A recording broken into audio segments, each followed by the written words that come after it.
Bonjour et bienvenue dans cette vidéo dans laquelle nous allons découvrir les 8 secrets de persuasion que seuls les riches connaissent. L'un des piliers du succès des riches est leur capacité de persuasion. Tous ceux qui ont réussi possèdent un charisme indispensable pour réussir dans la vie, en affaires comme en société. Loin d'être réservé à quelques élus, ce talent est accessible à tous à condition d'utiliser les bonnes techniques. Vous voulez réussir à convaincre n'importe qui? Voici 8 secrets de persuasion que seuls les riches connaissent. Juste avant de vous les dévoiler, assurez-vous de vous abonner à la chaîne et n'oubliez pas de télécharger votre livre offert sur la liberté financière en cliquant sur le lien dans la description située sous la vidéo. Numéro 1. Restez humble pour valoriser l'interlocuteur. Lorsqu'ils tentent de convaincre leur interlocuteur, les pauvres commettent souvent la même erreur. Ils tentent de démontrer la supériorité de leur raisonnement. Ils se lancent dans de grandes démonstrations qui ont pour but de démonter chacun des arguments de leur vis-à-vis. Ils détaillent par le menu les risques auxquels s'expose l'autre s'il ne se range pas à leur avis. Le problème, c'est qu'en agissant ainsi, ils obtiennent souvent l'inverse de l'effet recherché. Plus ils cherchent à persuader, plus l'autre se braque. La principale raison à cela est simple. Aborder quelqu'un en se plaçant d'emblée en position de supériorité revient à lui dire de manière subliminale « Je suis bien plus intelligent que toi, en voici la preuve ». Même si cela ne reflète pas réellement les pensées de celui qui parle, c'est ce que le cerveau perçoit. Pour contourner cet obstacle et réussir à convaincre, en particulier en affaires, l'un des secrets de persuasion des riches est de jouer la carte de l'humilité. Même lorsqu'ils savent pertinemment qu'ils ont raison sur un point précis, ils ne le mettent pas en avant. Ils louent les capacités de raisonnement de leur vis-à-vis, ce qui a pour conséquence d'abaisser ses défenses.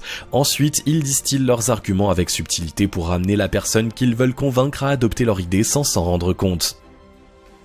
Numéro 2. Utilisez l'humour pour susciter la sympathie. L'humour est un autre secret de persuasion des riches. Bien sûr, il ne s'agit pas ici de devenir le pitre de service et de se faire remarquer par un humour tapageur ou déplacé. Agir de la sorte donne l'image d'une personne peu fiable et irréfléchie à laquelle il est difficile de faire confiance. Une erreur que les pauvres ont souvent tendance à commettre. Lorsque les riches utilisent l'humour, ils le font avec subtilité et tact. Ils ont l'art d'attendre le bon moment et adaptent leur mot d'esprit à leur interlocuteur. Ils font en sorte que leurs propos restent toujours de bon goût et ne puissent blesser personne, car rire aux dépens des autres est une arme à double tranchant. En revanche, ils font en sorte que leur trait d'humour ait plusieurs niveaux de compréhension. Si ce secret de persuasion des riches est aussi efficace, c'est que l'humour, grâce au rire qu'il implique, possède les mêmes vertus qu'un sourire. Il déclenche la sécrétion d'endorphines qui procurent une agréable sensation et induit un sentiment de complicité. Faire rire la personne que l'on cherche à convaincre la rend moins méfiante et plus perméable à la suggestion. Cela nous rend plus sympathiques à ses yeux et lui donne inconsciemment envie de nous faire plaisir. Même les situations tendues peuvent être apaisées par une blague subtile ou un jeu de mots bien placé, tous les riches le savent. Numéro 3. Agir comme si l'autre était déjà convaincu. Le secret de persuasion des riches qu'ils utilisent en affaires au moment de la signature d'un contrat consiste à agir comme si la personne avait déjà accepté le marché proposé. Adopter cette attitude est bien plus efficace que de montrer ostensiblement que vous cherchez à emporter sa résistance. Pour obtenir l'adhésion d'un client, par exemple, les riches poussent celui-ci à raisonner comme s'il était déjà l'utilisateur du produit ou du service en question. Ils utilisent pour cela des questions ciblées, par exemple, compte tenu de l'augmentation de 20% de vos ventes que notre produit vous permet, à combien estimez-vous l'augmentation de votre chiffre d'affaires sur l'année ? Dans cette phrase, ce n'est pas le futur qui est utilisé mais le présent. Celui qui mène la négociation agit comme si le produit était déjà vendu et il pousse son vis-à-vis à raisonner comme si c'était le cas. Au fur et à mesure de la discussion, le cerveau du prospect intègre le fait qu'il possède déjà ce qu'on veut lui vendre et les avantages que le produit est censé lui apporter. Il ne reste plus qu'à conclure avec l'ultime question « Alors quand souhaitez-vous être livré ?» ou tout autre du même genre. Numéro 4. Utilisez les questions fermées pour convaincre. Lorsque les pauvres posent des questions dans le cadre d'une négociation, ils commettent souvent l'erreur de poser des questions ouvertes qui impliquent une vraie réponse de la part de leur interlocuteur. Cette stratégie n'est pas du tout adaptée quand il faut faire preuve de persuasion, car elle laisse à l'autre tout le loisir de raisonner à voix haute et de peaufiner ses arguments. Le secret de persuasion des riches pour éviter cela consiste à utiliser les questions fermées et les questions rhétoriques. Les questions fermées sont formulées de telle sorte qu'elles appellent soit à répondre par oui ou par non, soit à choisir entre deux options sans autre possibilité. Une livraison fin décembre vous convient-elle ou encore préférez-vous la version tout support ou uniquement la version PC sont de bons exemples. Posées à un rythme soutenu, elles incitent le cerveau de l'interlocuteur à se concentrer sur les informations qui lui sont présentées et réduisent le champ de sa réflexion. Il n'y a plus de place pour exprimer un refus ou un contre-argumentaire. Il est alors bien plus aisé de persuader l'autre comme souhaité. Les questions rhétoriques sont des questions auxquelles celui qui les pose n'attend pas de réponse réelle car elle est induite par la question elle-même. N'aimeriez-vous pas gagner en productivité sans effort, par exemple, est une question rhétorique. Celui qui la pose sait bien que personne ne lui répondra non, absolument pas, je préfère fournir des efforts pénibles et obtenir des résultats médiocres, merci. Utiliser cet effort oratoire donne l'impression à votre interlocuteur que vous êtes d'accord sur un point. Il permet également de mieux cerner ses réticences, l'air de rien, pour mieux les contourner. Enfin, cela crée un effet d'attente puisque l'autre s'attend à ce que vous lui proposiez quelque chose qui réponde à l'envie exprimée. Il ne vous reste plus qu'à vous engouffrer dans la brèche. Numéro 5. Afficher un objectif contraire à celui recherché. Une autre erreur commise par la plupart des gens qui échouent à persuader les autres, c'est qu'ils dévoilent trop facilement leur jeu et l'objectif qu'ils poursuivent. En offrant ces informations, ils rendent leur vis-à-vis maître du jeu et libre de les amener où ils le souhaitent. En fin de compte, ce sont eux qui finissent souvent par se laisser convaincre et non l'inverse. Les riches, eux, utilisent un secret de persuasion aussi subtil qu'efficace. Ils ont bien compris que celui qui garde son objectif secret jusqu'au bout possède une longueur d'avance. Ils affirment donc souvent désirer l'inverse de ce qu'ils veulent en réalité. Cela s'avère particulièrement efficace face à une personne hostile à votre point de vue ou qui refuse d'accéder à votre requête par calcul. Un célèbre conte pour enfants illustre parfaitement ce secret de persuasion des riches, l'histoire de Bibi Lapin. Il y est question d'un lapin qui vit dans un terrier situé sous un massif de ronces opposé à d'autres animaux qui veulent l'attraper pour le manger. Lorsque Bibi Lapin est capturé par ses ennemis, il doit les persuader de le relâcher. Il utilise cette technique en les suppliant de ne surtout pas le jeter dans les ronces car c'est la seule chose dont il a peur. Aussitôt les autres s'empressent de l'y précipiter. Mais c'est ce qu'il voulait en réalité puisque c'est là qu'il habite. Ainsi il s'échappe et finit l'histoire sain et sauf. Il peut sembler paradoxal qu'une technique seulement connue des riches soit ainsi exposée dans une histoire pour les bambins, mais en réalité les riches ne le sont pas devenus en utilisant d'obscures formules cabalistiques, mais en apprenant à utiliser à leur profit des choses simples dont les autres n'ont pas réussi à comprendre le potentiel. Numéro 6. Feindre l'indifférence.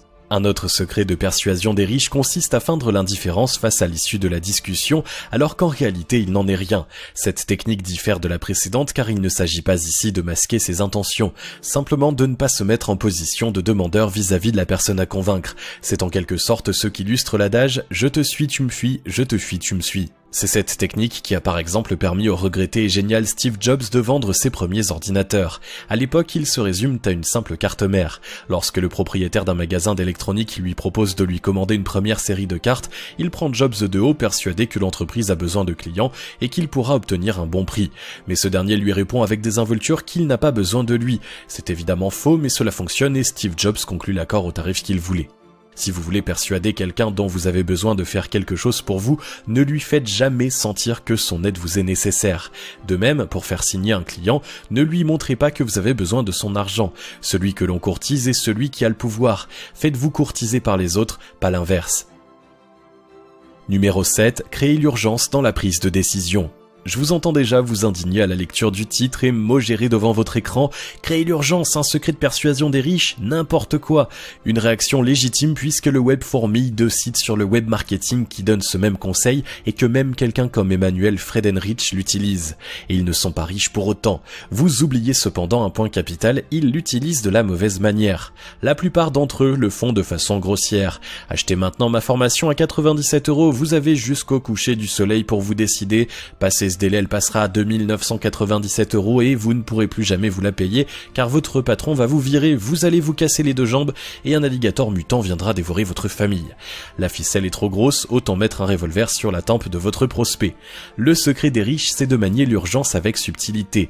Face au stress, le cerveau a parfois tendance à être paralysé, bloquant ainsi la prise de décision. Pour éviter cela, ils atténuent ce stress en mentionnant tous les avantages à accepter leur proposition. Ils ne mentionnent jamais ce que le client en course il refuse. Ainsi, il n'a pas l'impression que l'on tente de lui forcer la main. Numéro 8. Savoir utiliser le bluff avec tact. Le dernier secret de persuasion des riches est de savoir utiliser le bluff avec tact. Attention, il ne s'agit pas ici de tromper les autres à grand renfort de mensonges. Non seulement cette pratique est moralement discutable, mais appliquée au domaine commercial, elle tombe bien souvent sous le coup de la loi. Le bluff n'est pas de la tromperie à proprement parler, c'est simplement un atout qu'ils utilisent pour débloquer une situation en complément des autres astuces de cette vidéo. Par exemple, lors d'une négociation qui s'enlise, imaginons que vous souhaitiez faire baisser le prix d'un bien immobilier que vous voulez acheter pour investir. Dès le premier contact avec le propriétaire, distillez par petites touches des informations qui indiquent que vous êtes sur une autre affaire. Si vous ne parvenez pas à obtenir la baisse souhaitée et que vous voyez que la discussion ne mène à rien, feignez d'avoir reçu un coup de téléphone et sortez de la pièce quelques instants. En revenant, dites à votre interlocuteur que vous êtes désolé, mais que vous allez devoir en rester là. Votre proposition vient d'être acceptée pour un bien équivalent. Vous auriez préféré acheter le sien, mais pas à ce prix-là. Vous auriez pu faire un effort à X euros et là vous donnez votre dernier prix, mais pas à moins. Pour que le bluff fonctionne, jouez le jeu jusqu'au bout. Montrez-vous en jouer comme si vous le seriez si vous aviez réellement réalisé la bonne affaire en question. S'il peut sembler risqué, ce stratagème fonctionne plus souvent que vous ne le pensez. Si vous utilisez ces 8 secrets de persuasion des riches à bon escient, votre capacité à convaincre va changer du tout au tout. Vous serez enfin capable de vous faire entendre en société et de faire décoller votre business en multipliant les ventes et les partenariats. Alors, gravez soigneusement ces 8 commandements de la persuasion dans votre esprit. Valoriser ton interlocuteur, tu devras. Un humour subtil et adroit, tu utiliseras. Comme si tu avais déjà conclu, tu agiras. Des questions fermées, tu poseras. Ton objectif final, tu dissimuleras. L'indifférence pour susciter l'envie, tu feindras. Avec subtilité l'urgence, tu utiliseras. Bluffer pour conclure ou débloquer une situation, tu devras. Si vous avez aimé cette vidéo, merci de liker, partager, commenter et surtout vous abonner à la chaîne. Vous êtes également libre de recevoir le nouveau livre 5 étapes pour atteindre la liberté financière en cliquant sur le lien situé dans la description en dessous de la vidéo et on se retrouve très vite pour une prochaine vidéo.